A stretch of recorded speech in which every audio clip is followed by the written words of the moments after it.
Praise the lord. ક્રિસ્તમાં લભાઈએ તથા બહેનું, દિવ્ય દયા અને દિવ્ય સંદેશમાં તમારું સ્વાગત છે. માર્ચ 20મી તારીખ. આ સંદેશ સાંભળવા તમારા સૌ માટે વિશે પ્રાર્થના કરું છું. તમારા બાઇબલ લઈ લો. યોહાનનો ગ્રંથ 7મો અધ્યાય 1લી, 2જી અને 10મી કડી અને 25થી 30મી કડી સુધી. આ પછી યેસુ ગાલિલમાં ફરતા રહ્યા. યહૂદીઓ એમને મારી નાખવાને તાકતા હતા, એટલે તેઓ યહૂદિયામાં ફરવા માગતા નહોતા. એટલામાં યહૂદીઓનો માંડવાનો ઉત્સવ નજીક આવ્યો. તેમના ભાઈઓ ઉત્સવમાં ગયા. ત્યાર પછી તેઓ પણ ગયા. લોકોની નજરે ચડાય એ રીતે નહીં, પણ જાણે ગુપ્ત રીતે. યરૂશલેમના કેટલાક માણસો કહેવા લાગ્યા, એ લોકો મારી નાખવા માગે છે. તે આ માણસને જુઓ ને, એ તો ખાસો જાહેરમાં બોલે છે અને એ લોકો તેને કશું કહેતા નથી. આપણા આગેવાનો સાચે જ એમ સમજતા હશે કે આ જ ખ્રિસ્ત છે. પણ ખ્રિસ્ત આવશે ત્યારે કંઈ કોઈને ખબર નથી પડવાની તો એ ક્યાંના છે, જ્યારે આપણે જાણીએ છીએ આ માણસ ક્યાંના છે. આ ઉપરથી ઈસુએ મંદિરમાં ઉપદેશ કરતાં સાદ ઊંઝો કરીને કહ્યું, ત્યારે તો હું કોણ છું અને ક્યાંનો છું તમે જાણો છો, પણ હું પોતે થઈને નથી આવ્યો. મને ખરેખર કોઈએ મોકલ્યો છે, અને મને મોકલનારને તમે ઓળખતા નથી. અને હું તેને ઓળખું છું, કારણ હું તેની પાસેથી આવું છું અને તેણે મને મોકલ્યો છે. એટલે તે લોકોએ તેમને પકડવાનો પ્રયત્ન કર્યો, પણ કોઈએ તેમના ઉપર હાથ નાખ્યો નહીં, કારણ તેમનો સમય હજુ પાક્યો નહોતો. આ પ્રભુની વાણી છે, તે આપનો આધાર છે. ક્રિસ્તમાં ભાઈ તબેનું, યહૂદી લોકો વર્ષમાં 3 વખત યરૂશલેમ મંદિરમાં જતા તહેવાર માટે. એક તો પાસ્કા પર્વ, અને ત્યાર પછી પેન્ટેકોસ્ત તહેવાર માટે, અને પછી માંડવાનો તહેવાર માટે. ઇંગ્લિશમાં કહેવાય એક પ્રી જજમેન્ટ, એટલે પ્રિજડિસ કહેવાય. એક માણસને વિશે ખોટો ખ્યાલ, પૂર્વગ્રહ કહેવાય છે. આ માણસ આ ગામમાંથી આવે છે, આ સમાજમાંથી આવે છે, આ ધર્મમાંથી આવે છે, આ વિસ્તારમાંથી આવે છે. આ બાબતમાં પ્રભુ ઈસુને પણ એ બાબત નડતું હતું. પ્રભુ એ લોકો આરોપ, આ માણસ ક્યાંથી આવે છે આપણે બધા જાણીએ છીએ, એટલે એમના પર વિશ્વાસ રાખવા તૈયાર નથી.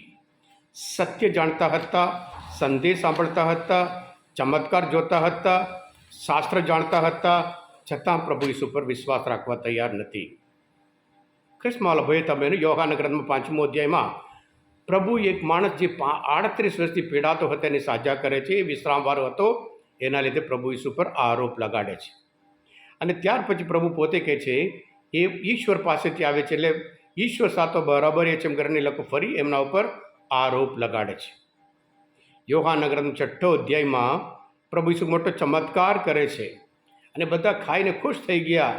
અને જ્યારે પ્રભુ ઈસુ કીધું, હું જ સ્વર્ગમાંથી આવેલી જીવંત રોટી છું, જે કોઈ આ રોટી ખાશે તે અનંતકાળ જીવશે. આ સાંભળીને બધા નીકળી ગયા. અને ત્યારે એમના શિષ્યને પણ કહે છે, તમારે પણ જવું હોય તો જજો.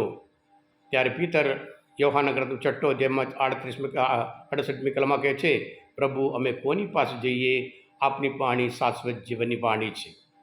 હા કૃષ્ણ ભાઈ તબેનું, યોહાનના ગ્રંથમાં 1 અધ્યાયમાં 11મી કલમમાં તે પોતાના ત્યાં આવ્યો, પોતાના માણસ પાસે આવ્યા, પણ પોતાના માણસો એમને સ્વીકાર કર્યા નહીં.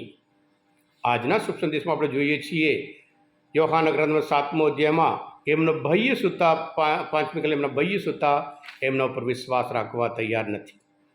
એટલે લોકો સ્વીકાર કર્યો નહીં, એમનો ભાઈએ સ્વીકાર કર્યો નહીં, અને ઊંધું ધર્મની નામે એ લોકો એમને મારી નાખવા. એટલે આજના શુભ સંદેશ પ્રભુ કહે છે, હું ઈશ્વર પાસેથી આવું છું, પણ તમે એ ઈશ્વરને ઓળખતા નથી એમ કહે છે. એના લીધે એમને વધારે ગુસ્સો આવે છે. યહોવા એમને અમે ઓળખતા નથી, તું ઓળખે છે એમ કરે નહીં. હા કૃષ્ણ ભાઈ તબેનું, પ્રભુ ઈસુ ઉપર બિલકુલ વિશ્વાસ રાખવા એ લોકો તૈયાર નથી. કારણ પ્રભુ ઈસુ ક્યાંથી આવે છે, એના મા બાપ કોણ છે એ બધું જાણતા હતા. કૃષ્ણ ભાઈ તબેનું, એક જુઠ્ઠું બધા સપોર્ટ કરે એ સાચું થવાનું નથી. જે ખોટું જે બધા સપોર્ટ કરે એ બરાબર થવાનું નહીં. જે અનિષ્ટ બાબત મેજોરિટી લોકો સપોર્ટ કરે તો પછી એ સારું કોઈ દિવસ થવાનું નહીં.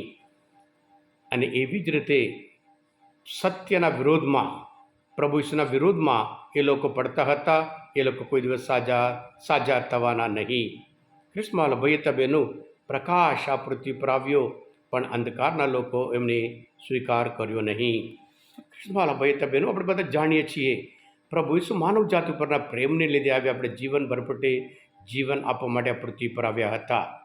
પણ લોકોના પૂર્વગ્રહના લીધે, અહંકારના લીધે, કઠિન હૃદયના લીધે પ્રભુ ઈસુ ઉપર વિશ્વાસ રાખવા તૈયાર નથી. શાસ્ત્ર જાણતા હતા, સત્ય જોતા હતા, ચમત્કાર જોતા હતા, તો પણ એમના વિરોધમાં.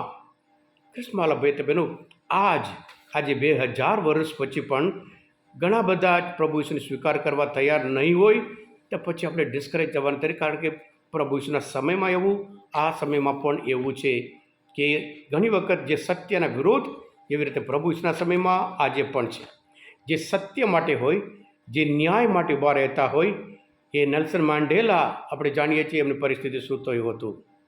અને એવી જ રીતે જે દક્ષિણ અમેરિકામાં આર્ચબિશપ રોમેરોને તેઓ વેદી ઉપરથી મારી નાખ્યા હતા.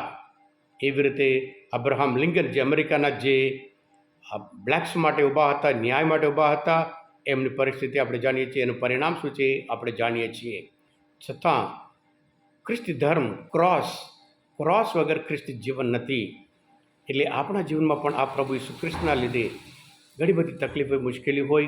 પ્રભુ ઈસુ જેવી રીતે હિંમતપૂર્વક આગળ વધ્યા હતા, આપણે પણ પ્રભુ પર દ્રઢ વિશ્વાસ રાખીએ અને હિંમતપૂર્વક આપણે આગળ વધીએ.